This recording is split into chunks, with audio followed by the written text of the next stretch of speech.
Good evening, Namaste and Swadika. Your Excellency Kun Sorawong Dintong, Minister of Tourism and Sports of the Government of Thailand, the two Vice Ministers of the Ministry of Foreign Affairs, Kun Russ and Dr. Laliwan, Dr. Melanie Avisin, President of the Board of Thai Trade Representatives. If I have missed out some distinguished excellencies, please forgive me for that. My fellow ambassadors, members of the diplomatic corps, members of the Indian community and the Indian diaspora, distinguished guests, ladies and gentlemen. On behalf of the Embassy of India and on my own behalf, I welcome you all to this celebration of the 76th Republic Day of India. It is heartening to see that so many friends have joined us on this auspicious occasion. Republic Day holds a very special place in the heart of every Indian. India won its independence on 15th of August 1947 when a vast segment of humanity, long oppressed, won its freedom from an exploitative and brutal colonial rule. However, it was 75 years ago, on 26th of January 1950, that the Constitution of Free India came into effect and created a sovereign democratic republic which has emerged today as the world's largest democracy. A modern, secular, inclusive, progressive nation state based on rule of law, which guarantees fundamental freedoms for all its citizens, and it is governed by the sovereign will of its people. The elected Constituent Assembly of Independent India spent almost 3 years holding detailed discussions on all aspects of governance and produced the founding document of our nation. The Indian Constitution is not merely the supreme law of our land, but for us Indians, it is a sacred covenant and the soul of our republic that unites our remarkably large and diverse country and its polity. To give a sense of the size and complexity of Indian democracy, let me share with you a few figures which reflect our unparalleled, and I say this with modesty, our unparalleled pluralism. In the last general elections held in April-May 2024, there were over 968 million registered voters, almost a billion voters. Out of about 650 million cast their vote. Half of them were women. The Election Commission of India recognizes 3,027 political parties in India. I've seen other countries where people struggle between one or two parties. We have 3,000 of them. So you can imagine the plurality of thought and political belief. India's journey as a republic has been remarkable. At the time of independence, there was great skepticism about India's viability as a country, given its diversity and size. A Western political leader, whom I don't admire, famously said, and I quote, "India is merely a geographical expression. It is no more a single country than the equator," unquote.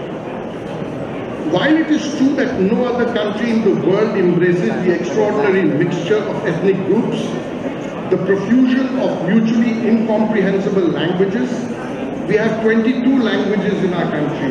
There are about 5,000 dialects. These are the languages guaranteed in the Constitution.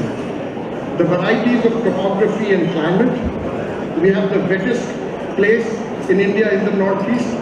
We have the second coldest place on the planet in India. And I can go on and on, but this is not a lesson in geography, so I will not go there. But the diversity of religions and cultural practices and the range of levels of economic development that India does. Yet it is our unity in diversity that defines us and strengthens the democratic spirit of our nation, with the Constitution reflecting the aspirations of our people. And that is why we celebrate Republic Day, which is normally on the 26th of January, with much more enthusiasm and grandeur then our Independence Day. The preamble of our Constitution begins with the word, "We the people of India," highlighting the theme of the document, democracy. The unique journey of India over the last decades has unfolded within this extraordinary democratic framework. Today, India has emerged as the fastest growing large economy in the world. It is the fifth largest economy in the world and is making steady progress towards becoming the third largest economy in the next few years. India's achievements in areas of information technology, space exploration, nuclear sciences and other new and emerging technologies, digital public infrastructure, strong commitment to climate action and green transition have inspired many others to pursue their own aspirations. The Indian Constitution is also notable in the sense that it explicitly directs the Indian state, and it is unique. It directs the Indian state to promote and maintain international peace and security, just and honorable relations between nations, respect for international law and treaty obligations, as well as the settlement of international disputes by arbitration. Now, I'm not a constitutional expert, but I don't think many constitutions mandate their government to do that or direct their governments to do that. Friends, in today's interconnected but an increasingly uncertain world, no one country can prosper in isolation. In confronting various global challenges, we derive strength from our valuable partnerships around the world.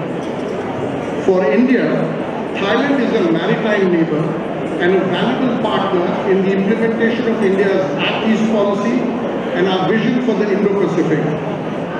Our two countries work closely together, both bilaterally and through a network of regional organizations such as the ASEAN, BIMSTEC, the Mekong-Ganga Cooperation, the Indian Ocean Rim Association, the Asian Cooperation Dialogue, just to name a few. Our civilizational linkages and our shared cultural heritage remain the bedrock of our contemporary bilateral relations. As a testament of our friendship forged over 2 millennia, on the occasion of the 72nd birth anniversary and the auspicious 6th cycle of His Majesty King Rama X, the Government of India sent the holy relics of Lord Buddha and his two principal disciples, Arhat Sariputta and Arhat Mahamoggalana, for exposition in 4 cities of Thailand. Over 4.2 million devotees from Thailand and its neighboring countries paid obeisance to the holy relics from India. I've never seen a bigger event in public diplomacy than that one. Our bilateral ties have matured into a vibrant partnership that reflects our shared aspirations. Our economic and commercial relations are robust and ever-growing. Defense and security cooperation is also deepening to address the evolving nature of traditional and non-traditional challenges confronting our two countries and the region. Newer domains such as green transition, blue economy, space, science, technology, innovation, as well as connectivity in its physical, digital and knowledge dimensions hold immense promise for closer partnerships in the coming years. As the world progresses towards a more knowledge-driven economy, India and Thailand are intensifying collaboration in training and capacity building. Physical connectivity, as I mentioned earlier, merits attention. Fulfilling our commitment to the implementation of the India-Myanmar-Thailand trilateral highway will be opening new opportunities for the entire region. The large and vibrant Indian diaspora in Thailand, including Thai citizens of Indian origin, many of whom are present here, are the living bridge between our two countries. They have played a pivotal role in bolstering this partnership that is poised to grow even stronger in the coming years. Once again, Excellencies, dear friends, it is an honor and a pleasure to welcome you all here today as we celebrate this important day. I thank everyone present here and convey our deepest gratitude for your friendship, support and encouragement. We look forward to working together as we build an even more robust and multi-dimensional relationship between India and Thailand, which will be good not only for our two peoples, but also the region and beyond. Thank you very much and thank you for your patience.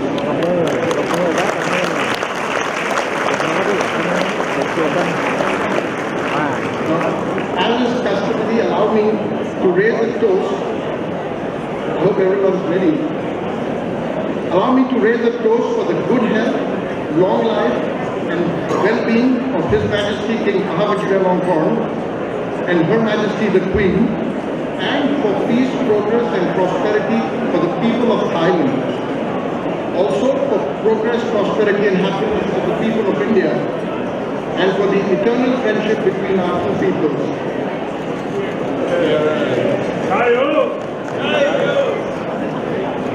Thank you once again. Thank you all for coming, and my apologies for this place being a bit crowded.